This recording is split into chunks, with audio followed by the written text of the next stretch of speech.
உலகம் கைவிட்ட நேரத்தில் துவா எப்படி வாழ்க்கையை மாற்றியது தெரியுமா? இந்த கதையை முடியும் வரை பாருங்க. அஸ்ஸலாமு அலைக்கும். அந்த இரவு அவளுக்கு அமைதியில்லை. மனம் முழுக்க பயம், எதிர்காலம் பற்றிய குழப்பம். முயற்சி இருந்தும் மதிப்பெண் வரவில்லை. மற்றவர்கள் உன்னால முடியாது என்றார்கள். என்னால உண்மையாவே முடியாதா என்று அவள் அழுதாள். ஆனா அவள் ஈமான் உடையவில்லை. அவள் கைகளை உயர்த்தி துவா கேட்டாள். யா அல்லாஹ், நீ மட்டும் என்னை கைவிடாதே, எனக்கு ஒரு வழிகாட்டு. அந்த இரவுக்குப் பிறகு அவள் இதயத்தில் ஒரு அமைதி வந்தது. அந்த அமைதி முயற்சியாக மாறியது. நேரம் வேகமாக ஓடிக்கொண்டே இருந்தது. ஆனா அவள் நின்றதில்லை.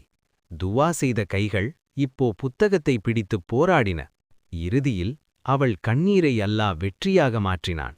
அந்த நாள் அவள் புரிந்து கொண்டாள்.